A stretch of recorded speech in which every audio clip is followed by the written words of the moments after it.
ठाणे जिल्ह्यात काल सकाळपासूनच ढगाळ वातावरण आहे। मी सध्या उभा आहे ठाण्यामध्ये।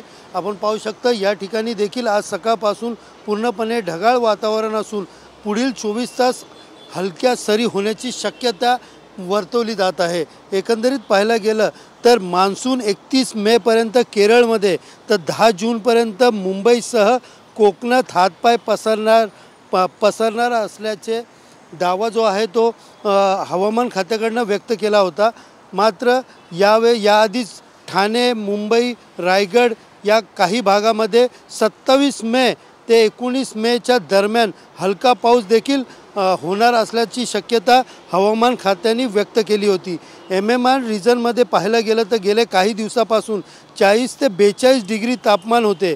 मात्र शनिवारपासून या ठिकाणी 34 ते 35 अंश सेल्सिअस एवढे तापमान कमी झालेले आहे। तर दुसरीकडे 28 ते 29 अंशच्या आसपास तापमान जे आहे ते या ठिकाणी किमान तापमान या ठिकाणी वर्तवले जात आहे। ओएसिस फर्टिलिटीच्या तज्ञांनी IVF उपचार पद्धतीद्वारे 1 लाखांहून अधिक जोडप्यांना मातृत्व प्राप्तीचा आनंद दिला आहे।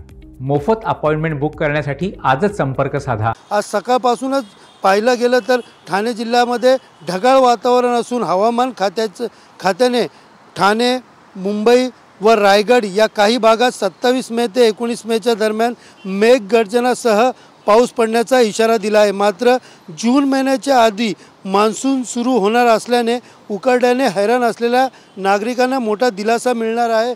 तर दुसरीकडे पाहायला गेलं तर नाले सफाई त्याचबरोबर ज्या ठिकाणी पाणी मोठ्या प्रमाणात साचतं त्या ठिकाणी काम अजूनही सुरू असल्यामुळे या पाण्याचा नाहक त्रास या पावसाळ्यामध्ये नागरिकांना होण्याची शक्यता वर्तवली जात आहे। कॅमेरा पर्सन नागनाथसह सुनील जाधव, TV9 मराठी, ठाणे।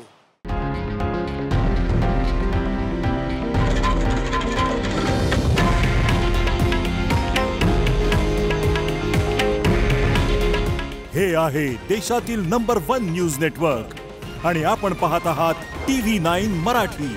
काळजी तुमची, हित महाराष्ट्राचं।